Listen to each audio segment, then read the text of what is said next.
We are all socialized to marginalize really the majority of humanity, women and children, and hence family, even though we spend so much of our formative early years in the context of these intimate family relations. And it's really directly related to overpopulation, because if you look at the configurations of the domination system and the partnership system, you don't see, using the conventional categories, that gender roles and relations are not, quote, just a women's issue. They are really a fundamental key social, family, and economic organizing principle. And you have to have rigid gender stereotypes in domination systems, because how else can you really rank one over the other?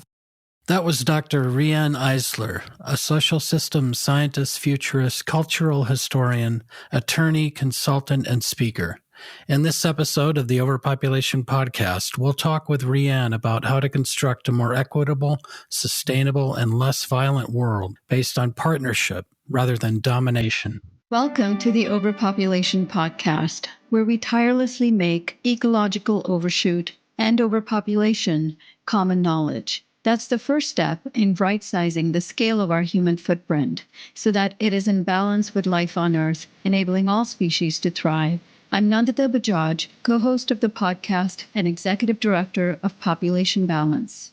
I'm Alan Ware, co-host of the podcast and researcher with Population Balance. We are proud to be the first and only nonprofit organization globally that draws the connections between pronatalism, human supremacy, social inequalities, and ecological overshoot. Our mission at Population Balance is to inspire narrative, behavioral, and system change that shrinks our human impact and elevates the rights and well-being of people, animals, and the planet. And now on to today's guest. Riane Eisler, jurist, doctor, and holder of multiple honorary doctorates, is the recipient of many honors, such as the Distinguished Peace Leadership Award earlier given to the Dalai Lama, and internationally known for her groundbreaking contributions as a systems scientist, futurist, and cultural historian. She is author of many books, including The Chalice and the Blade, now in its 57th U.S. printing and 27 foreign editions, The Real Wealth of Nations, hailed by Nobel Peace Laureate Desmond Tutu as a template for the better world we have been so urgently seeking, and Nurturing Our Humanity, co-authored with Douglas P. Fry. Eisler's innovative whole systems research offers new perspectives and practical tools for constructing a less violent, more egalitarian, gender-balanced, and sustainable future. Eisler is president of the Center for Partnership Systems, which provides practical applications of her work, and editor-in-chief of the online interdisciplinary Journal of Partnership Studies, published at the University of Minnesota. She keynotes conferences worldwide, has taught at many universities, has written hundreds of articles and contributions to both scholarly and popular books, pioneered the application of human rights standards to women and children, has addressed the UN General Assembly, and consults to businesses and governments on the partnership model introduced by her work. For more information, see RianeEisler.com and centerforpartnership.org. And now on to today's interview. Hello, Riane. Alan and I are so honored to have you on our podcast. You are such a broad systems thinker, and you've applied that systems thinking over many decades toward imagining how we might create a more peaceful, egalitarian, and sustainable future for both humanity and the planet. We're thrilled to have you here. Thank you so much for taking the time to be with us today. It's my pleasure, and I love what you are doing, and I want to support it. Thank you so much. And we'll begin, Riane, with a little bit about your background. So first, throughout your career, you've used an interdisciplinary systems approach to understanding the world. And you've used that systems thinking to develop what you've described as two contrasting types of societal structures: the dominator model and the partnership model. And you've described the dominator model as referring to a society that's organized around hierarchies of domination, coercion, and control, where power is maintained through fear and force. And in contrast, the partnership model represents a more egalitarian and cooperative society, emphasizing mutual respect, equity, and collaboration. And so we're excited to dig into those more deeply today. But we understand that you went through some disruptive experiences during your childhood, and they helped inform your thinking around these dominator and partnership models. And so we'd love to hear about those early childhood experiences before we go deeper.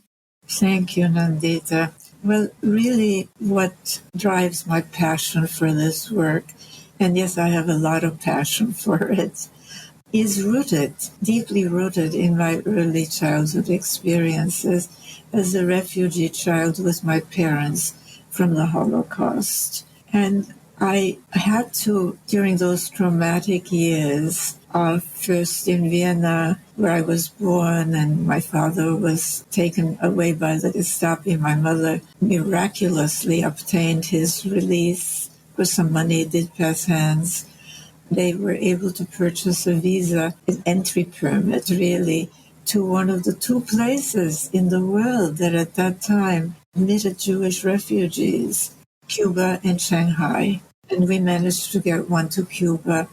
And I grew up in the industrial slums of Havana because the Nazis confiscated, which is a formal word for armed robbery, I guess. They took away everything my parents owned. Even after my parents got to their feet, started a business there, they couldn't be employed because of protective labor laws, so they had to start a business. But the questions were, does it have to be this way? You know, when we humans have such an enormous capacity for caring, for consciousness, for creativity, why has there been so much insensitivity, cruelty? I witnessed that. Destructiveness. Is it inevitable?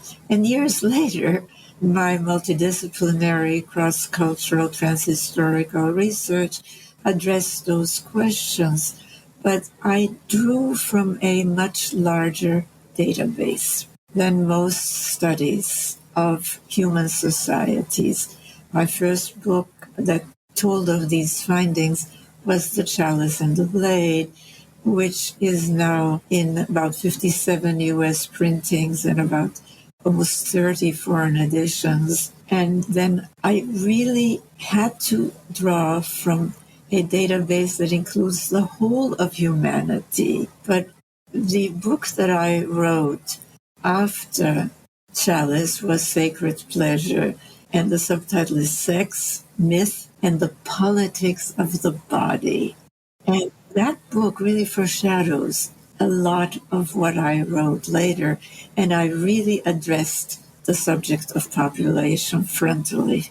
We've appreciated that so much about your work, especially the direct addressing of the population question as it fits within the dominator model.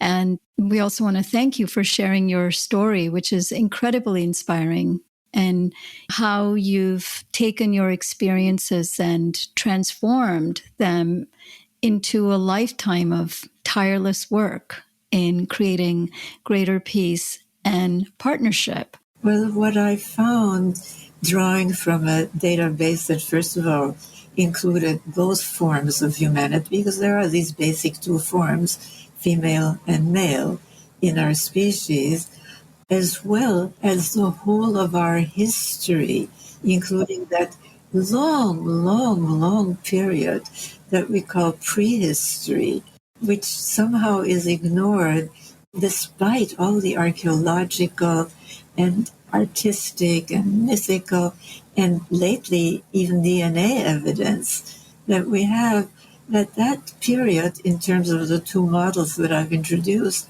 for a long time, human cultures oriented more to the partnership rather than the domination side, until during a period of great disequilibrium. Right, and you covered that in depth in your 2019 book with anthropologist Douglas Fry, the Nurturing Our Humanity book, and you go into the four cornerstones of a partnership society in some of your more recent work. So we'd like to start diving more deeply into that and starting with a broad overview of the history of the models, which you were just getting into, the archaeological, anthropological history of dominator and partnership and what you've learned about that. Well, it's very curious because we're all socialized to marginalize or just ignore really the majority of humanity, women and children and hence family, even though we spend so much of our formative early years in the context of these intimate family relations. And that is a huge blind spot in most analysis. So what I began to see, as you know, are underlying patterns that transcend the categories that we inherited actually from more rigid domination times, like right-left, religious, secular, Eastern, Western, Northern, Southern, capitalist, socialist, etc. None of them really, first of all, describe the whole of a society. They all focus on this or that aspect. But none of them really tell us that there is an alternative. I mean, there have been despotic, violent societies in every one of these categories. I mean, think about it. Moreover, as I said, they all either marginalize or ignore the majority of humanity, women and children, and hence family. And this, I think, is a fatal blind spot. And it's really directly related to overpopulation, of course, because if you look at the configurations of the domination system and the partnership system, you don't see, using the conventional categories, that gender roles and relations are not, quote, just a women's issue, that they are really a fundamental key social, family, and economic organizing principle. Because not only are women considered subordinate, and that is really an in-group versus out-group way of thinking that is drilled into us, but so is anything stereotypically in domination systems associated with femininity, like caring, caregiving, nonviolence. And you have to have rigid gender stereotypes in domination systems, because how else can you really rank one over the other? And what we need urgently to change is the reward system, and that is really a gendered system of values that we have unconsciously inherited, where anything considered, quote, masculine in domination system, which is conquest, domination, the hard values, is superior to the soft, quote, values. And this is very harmful to men too, because men only get two emotions, anger and contempt. But the soft emotions, they don't. In domination systems, that's feminine. So we've got to start thinking in a systemic way that takes into account, as I said, the whole of humanity, and also where we all live, our families and other intimate relations. Right. And you've also provide in the book ample evidence that the dominator model does not align with what we've learned about what might be called human nature. As you've just spoken about, these gendered notions of masculine and feminine have really divided us up into very limited roles, but also limited access to a full spectrum of human emotions and behaviors. Could you share with us some of the evidence that you found that supports the notion that partnership model values are much more conducive to individual human happiness and flourishing? Well, I'll start with something very obvious, because when something makes us feel good, we say we love it. It is considered something soft, feminine. But love and caring is actually a prerequisite for human survival. And this whole argument between nature and nurture is a red herring, really, because what we know is that it is nature and nurtured, and especially what children experience in their early 5 years. I mean, this is a given now in neuroscience, profoundly influences nothing less than the structure of our brains, and hence how we feel, how we think, how we act, including how we vote. This is something that has to be taken into consideration. Fortunately, we can change. One of the incredible things about human nature, quote unquote, is its malleability, but its cultural environment is mediated through family, through education, through economics, through politics, through the gender roles and relations, profoundly affects this. And so what you have is study after study showing that all things being equal, which they're not, okay, we would tend more towards caring, towards empathy. But in domination systems where you have these rigid in-groups and out-groups, starting with the in-group of mankind and the female other, you have this model of our species, that difference. I mean, think about it. This is a basic difference in our species. Difference is equated with either superiority or inferiority, dominating or being dominated, being served or serving. And then that goes along with all the other in-groups versus out-groups, whether they're based on race, on religion, anti-Semitism, which almost caused my death, really, and killed most of my extended family, as I later found out after World War II. This is not a coincidence. This is a pattern. And when you look at domination systems, I'll quickly, if I may, give you the configurations, the basic configurations. And it's really a partnership domination social scale, or a partnership domination biocultural lens, a matter of degree, because no society orients completely either to the partnership or the domination or dominator configuration.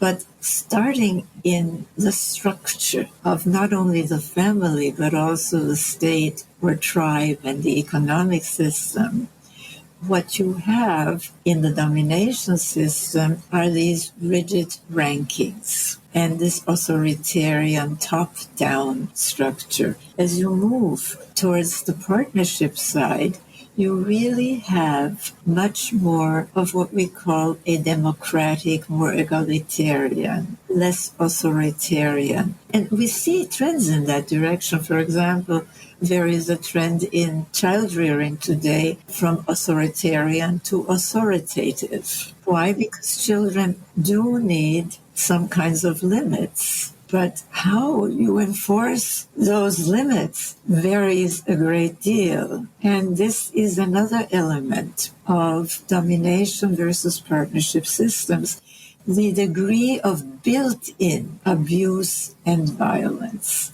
If you have these rigid rankings, ultimately they are enforced through the threat of pain. So spanking, which I was shocked when I taught a course at the University of Alabama to both graduate and non-graduate students, some of the graduate students didn't think that using a switch on children was violence. I mean, this is crazy. I mean, what else is it, for goodness sakes? So domination systems really enforce that those who are bigger and have more power can use violence against those who are smaller and have less power, starting in families. This is a basic lesson for fitting into a domination system, identifying as you must, denying that those from whom you get what care you get cause you so much pain. Denial starts very early as a survival mechanism. So as you move to the partnership side, yeah, there is some violence. We sometimes lose it, but it doesn't have to be built into the system. gender. That's a key component distinguishing these two systems, and we've already touched upon it. Rigid gender stereotypes, ranking of male and, quote, masculine over female and, quote, feminine. You move to the partnership side, you have a more egalitarian system, and you have the valuing of care for people starting at birth and for caring for our Mother Earth in both women and men. And finally, you have story and language. And I had to make up some words like we need parents, we need teachers, we need managers, we need leaders. So I had to introduce this distinction between hierarchies of domination and hierarchies of actualization. But I believe in human creativity, and I think we can recreate, not go back to some good old days, but if we know the configuration, we can build it again. And we see a lot of trends in that direction today, countered by enormous resistance and, of course, massive regression to the domination side. I like the focus that you put on the family and gender and the notion that a lot of these dominator problems start at that very young age through the trauma, the flight trigger responses that you create from that kind of early trauma that then makes you search for authoritarian certainty in the political system. And then that helps create a political economic dominator model, which then reinforces the family, as you've mentioned with Putin. No, you have to really look at family. And some people have, Alice Miller, for example, in her work, but it's marginalized. Our job is to really do a systems analysis. And of course, then we see, getting to your work, population writ large, and why the Vatican, which is a domination, all-male hierarchy, and many of the not only Catholic leadership of nations, but Muslim leadership of nations, really intervened at a critical point and completely changed the conversation about population. Yeah, you've started discussing the issue of population within a dominator model and how overpopulation is an extension of the dominator model. And you've discussed in your book Sacred Pleasure and, in recent writings, such as for the Great Transition Initiative, that it has become taboo to talk about overpopulation in relation to the environment, even in liberal circles. And that's certainly been our experience. And that's really why we exist, is to remove that taboo. And as you capture in those pieces, there is a prevalent belief among progressives that efforts to stem population growth are part of a genocidal plot against the developing world. And part of that concern stemmed from a backlash against coercive population control policies. Again, population policies that came from a dominator model, right? You're taking an issue that came out of a dominator model, which is overpopulation, and now you're trying to address it using a dominator model. But you've also found that so much of this narrative was exaggerated by the religious fundamentalists, the Vatican, the Catholic, and the Muslim leaders for the purposes of furthering their own traditional patriarchal agendas to keep women in their traditional subservient place by opposing family planning and also by denying women other life options than just being wives and mothers in these male-controlled families. You saw all that unfold right in front of your eyes in 1994 at the Cairo conference with the UN Population and Development Conference. Can you share some of that history and describe, in your view, how that represents this dominator morality? Well, in Sacred Pleasure, as you know, I make a distinction, which actually was made by my late partner and husband, David Lloyd, between dominator moral insensitivity and partnership moral sensitivity. one of the tenets is lack of empathy, of course, for the outgroup. Whether it's women or a different race or a different religion, a different ethnicity, it doesn't really matter. It's very compartmentalized. And that is fundamental to domination systems. And yes, there was population control, famine and war. And do we really have to go back to that? When today we have such effective family planning methods. And when we know from every single agency for population change, for progress, really, that if you don't provide women, yes, women, with family planning and with other options in life than bearing men, children, preferably boys, of course, it's a lost cause. But that is exactly what is integral to domination systems, whether it's the Taliban or fundamentalist Iran, religious Eastern societies, whether it is Putin's Russia, whether it's Stalin's former Soviet Union, whether it's Hitler's Nazi regime. A lot has been written about Hitler's Nazi regime in popular writings, but there are studies showing how systematically the Nazis, they changed the norms. During the Weimar Republic, women had more sexual freedom, there was more equality between women and men, and they completely reversed that. And I cite these writings by both women and men, and they are suppressed. They are ignored because we have this blind spot about gender not being integral to regressions. Violent, authoritarian. You mentioned Putin supported a law in Russia, which is well known for femicide, okay? Lowering the penalty for family violence. Lowering it. Why?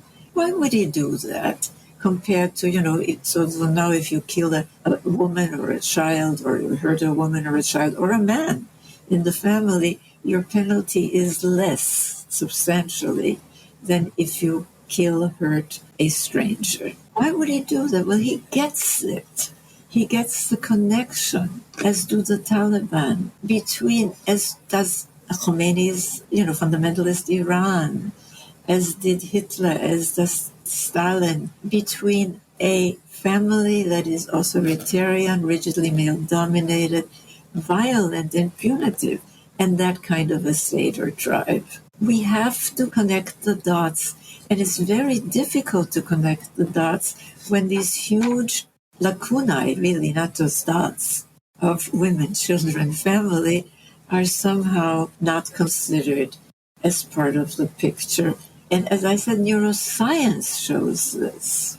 Yeah, and you've really talked about relational dynamics and studied relational dynamics in your systems thinking, right?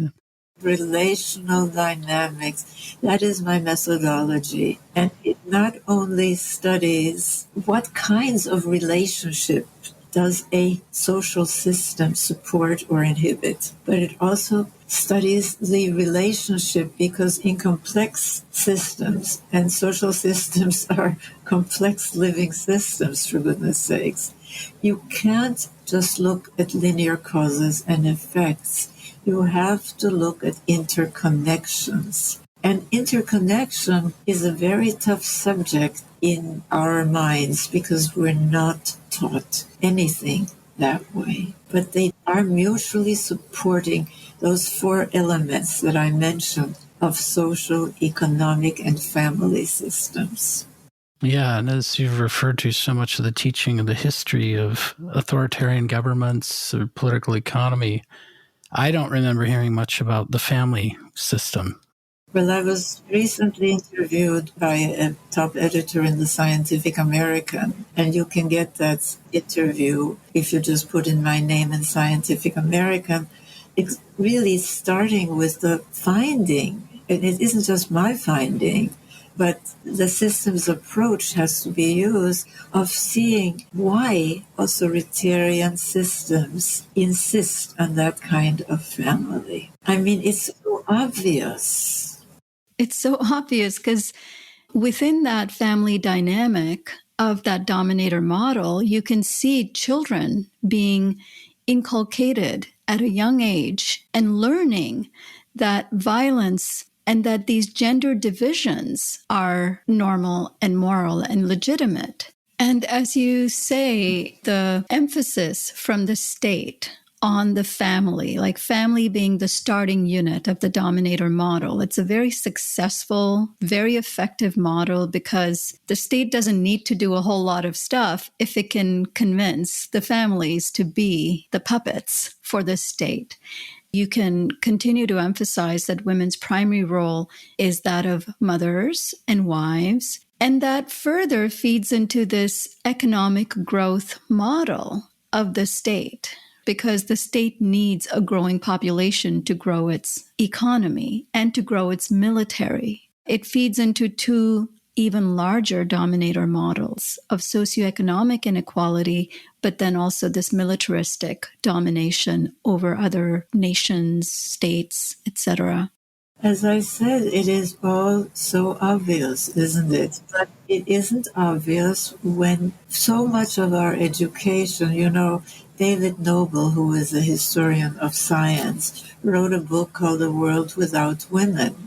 And he talks about Western science as starting in an all-male, clerical, celibate, and yes, misogynist environment. And of course, we're challenging some of that. I mean, there are more women scientists.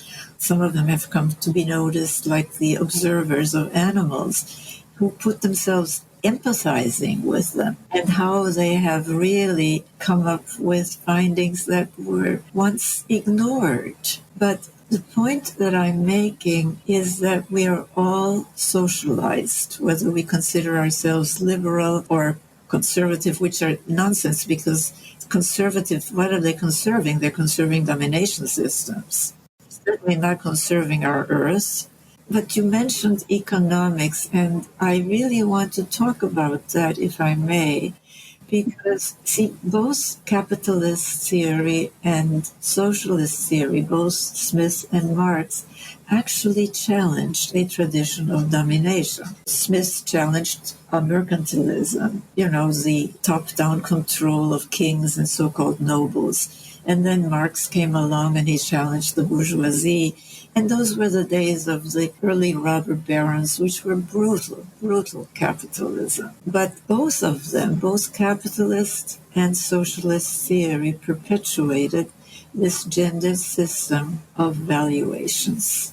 So for both Marx and for Smith, and this should be taught in our economy classes, in our business classes, the work of caring for people, children, the sick, the elderly, everybody in homes, in households, which at that time was the norm, that was not considered productive work. And they're still teaching this spurious distinction between productive and reproductive work. Why? Because for both Smith and Marx, that work was supposed to be done for free by a woman, a wife, in a male-controlled, male-headed household. And our GNP perpetuates this so that it isn't only caring for people in households that is not included under productive work, even though people work from dawn to dusk at it, right? But a tree, we depend on trees, for oxygen, for living, for breathing. A tree is only part of GDP when it is dead. So we have metrics that are so crazy. And we've been working on what I call the social wealth economic indicators and the social wealth index for a decade now at the Center for Partnership Systems. And frankly, I have been working now on a campaign to engage religious leaders in particular, because those institutions developed after the shift to a domination system. And while they have at the core partnership teachings, quote, feminine teachings of caring, of love, of nonviolence, they're surrounded like a beautiful old painting, surrounded. And then over it comes this layer of hatred and violence and prejudice and in-group versus out-group thinking. So I've been working to get religious leaders to speak up against family violence. And I call it family rather than domestic violence, because we've been so taught to marginalize domestic violence. But we are taught to think of only violence, war, terrorism, crime, to ignore the family, even though we know from neuroscience that this is fundamental. And a lot of the policies you talk about with Nordic countries, with their social welfare system and childcare and education, and they start out children in a much more caring way than places like America that kind of leave children to their own. Alan, the Nordic nations are very good examples of movement towards the partnership side. They're not socialist, and as far as their caring policies, there are lots of small, homogeneous, relatively homogeneous societies that orient to the domination side. So what distinguishes them really is that in all four of those elements that are so fundamental to either a partnership or a domination system, they've moved more to the partnership side. I mean, take their caring policies. Around half of their national legislators are female. And women are socialized to value caring. I mean, they're supposed to do it not in the public sphere, quote, the men's world, we used to call it, right? But what happens, and you were talking about relational dynamics, Alan, is that men support these caring policies, because as the status of women rises, so does the status, the approval of care. So we're talking about why this is so important. And this is ignored about Nordic nations, which have a very healthy market economy, as I said. They're not socialist, but they are caring societies, and they very often call themselves caring societies. But it's ignored, even by them. We've got to connect the dots. And as you say, as the status of women gets elevated, some of the qualities that women have traditionally been socialized to express, they become more normalized for everybody. I believe the status of men gets elevated as well, because the qualities that they've been socialized to express are then allowed to grow, right? They can grow into a more caring type of quality, and women are allowed to grow into what's considered to be traditionally masculine. And so if you look at just human qualities just as neutral qualities that everybody has access to, and they're not divided up into this feminine and masculine kind of binary structure, then we all become more human, because we all have the capacity to express qualities and emotions and behaviors that fit anywhere on that spectrum. And I just feel humanity as a whole becomes better when we remove some of these socialized gendered divisions, and especially raise the status of care, which has traditionally been, associated with feminine. Absolutely. And, men, they've had to give nothing less than their lives, because some guy on top, like Putin, wants more land, more territory. But what they get is they're supposed to dominate the women and children in the, quote, castles of their homes. And this causes enormous, enormous damage to everyone. So, yes, we really have to address female and male socialization as fundamental. And we're right back to overpopulation, because in this time, we see so many trends of women entering the so-called men's world, right? And of men, actually, less so, unfortunately, doing the caring work. I mean, look at all the men who are diapering babies and who are feeding babies, who are incorporating into fathering behaviors and activities that were once considered just appropriate for women, for mothers. But it humanizes men. And many studies show, for example, that testosterone levels are lower in men who care for their children in tribal societies. So we have all the data, and overpopulation, which causes so much misery for both women and men, and certainly for children of both genders. It is not necessary, and the disservice to humanity that was done by the Vatican, and I really want to say it's not just the Vatican, and it's not just fundamentalist Muslims. We've all internalized some of this, because look at what happened to, quote, liberals. This taboo, we don't talk about overpopulation, but we better talk about overpopulation, and we better see that women have access to family planning and to what happens in our own bodies, for goodness sakes. It's so ironic, isn't it, that in the United States, the very people who say, no, we don't want government controls, want government control over a woman's body. I mean, come on, there's something really wrong here. Yeah, and your point, we spend so much time in that work that what you're talking about is actually in the liberal left denial of population as an issue and all the harms that it's caused the very people that they purport to advocate for, the marginalized people, right? In this case, the young girls and women who are forced and often coerced into reproduction because of hierarchical, dominator, patriarchal religious structures.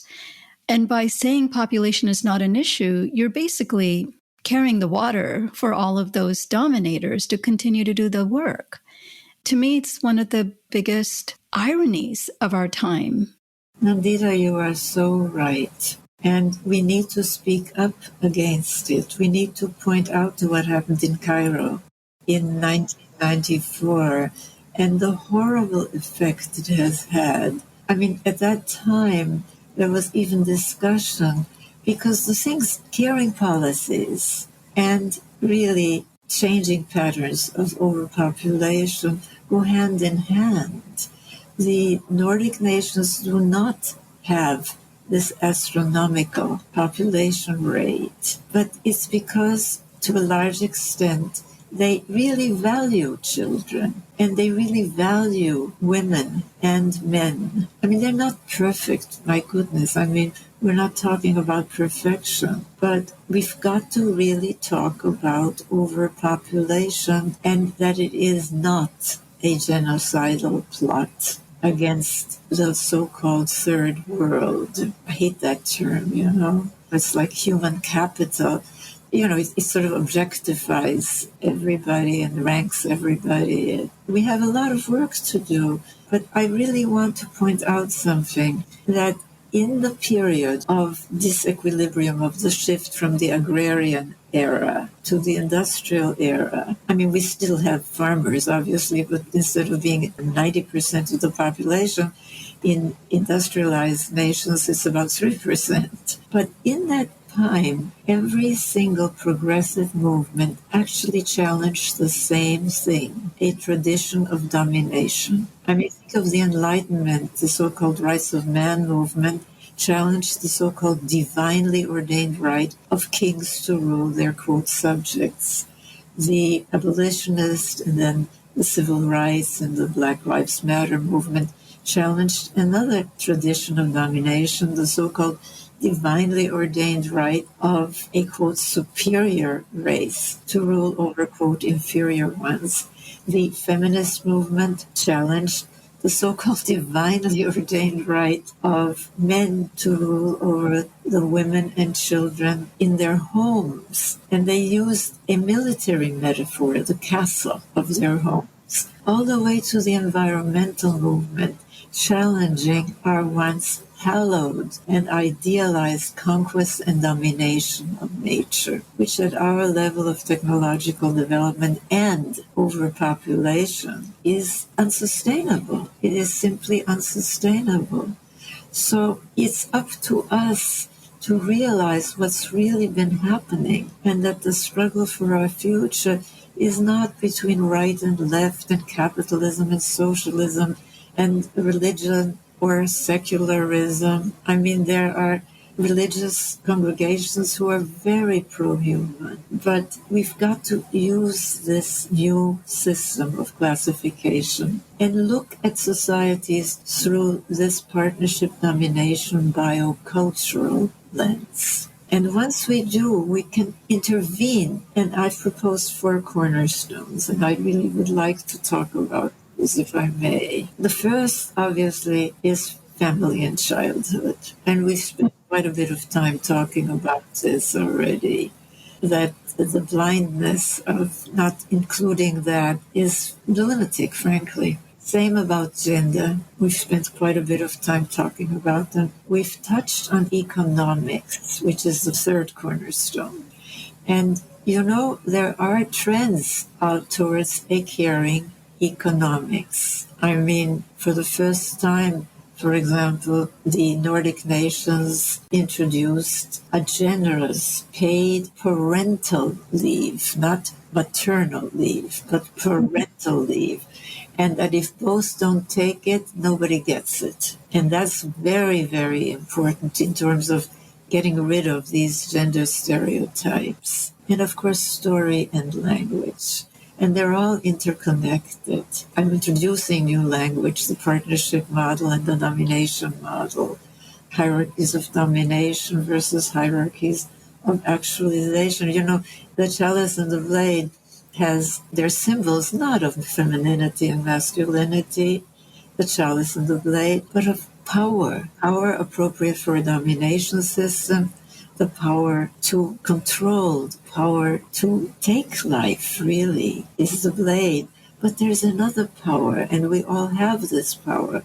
But women have the power to give life. But so do men, too, because it's a joint enterprise, isn't it? But that's a very different power. It's the power to nurture life, to illuminate life. And we're back to morality, to spirituality, a lot of redefinitions, right? And overpopulation. And I really congratulate you for hanging in there and for keeping this up. I mean, the key to overpopulation is so many women, if you ask them, and so many books have been written about it, they want to have less children. They desperately want to have policies that support them. And we have to also, by the way, I bring this out in my book, The Real Wealth of Nations, we have to look at intra-household economic resource distribution, which we've ignored because we've ignored family, right? It's not a question of distribution of the terrible inequalities within nations and in the world, but the emphasis has been on not on intra, not inside the household, but of inter-household. I mean, we have studies showing that, one study in Latin America showed that $1 in the hands of a woman gives more than $10 in the hands of a man. That men feel justified by the system in spending their money on them and devaluing the enormous work of women in the household.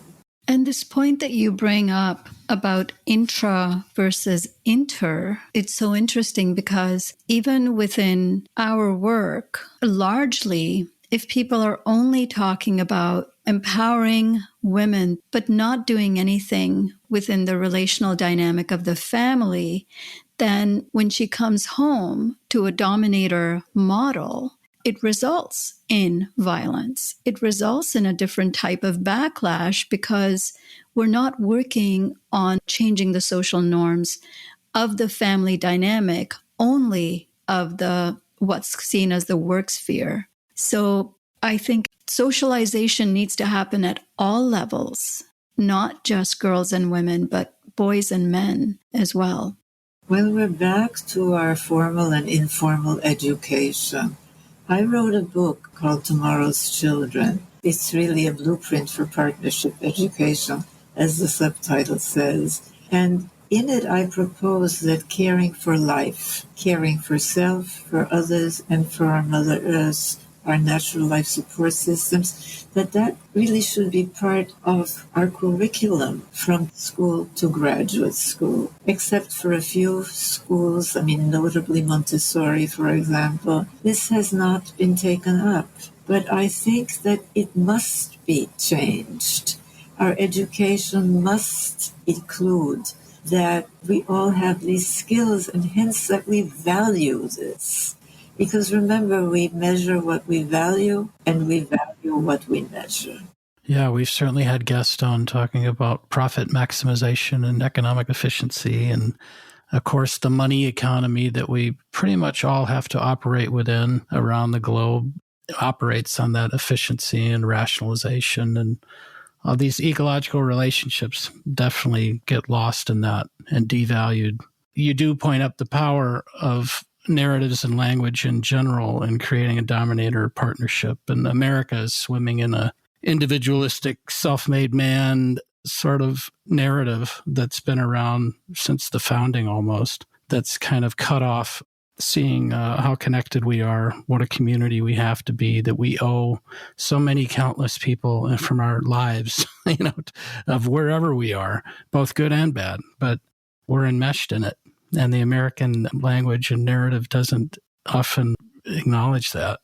Well, I think the point of all of this is that creating another domination hierarchy headed by a different caste on top is not going to be an answer at all. That what we're really talking about is a system where power is redefined, where gender is redefined, where education, and there are trends. We don't have to start from square one because there are lots of contemporary trends, and frankly, the findings about prehistory that tell us that it's possible and that it was actually our first direction as humans to have societies that orient more towards partnership. And as you both said, that this is more fulfilling to all humans, including males, that this is possible. But we don't have to go backward.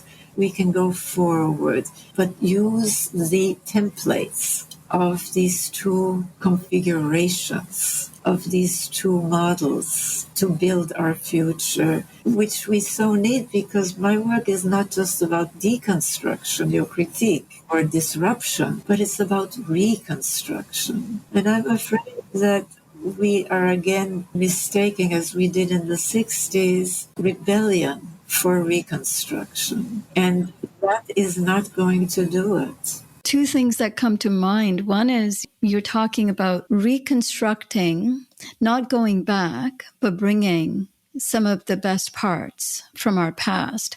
But a lot of people don't even know that our past is full of exemplary models. A lot of people just think that we are at the forefront of progress today, and the past represents something backward, something patriarchal, something that's always been bad. But as you've shown both through your discussion today and through your, decades of work, we have so many incredible examples of the partnership model of egalitarian societies from the past.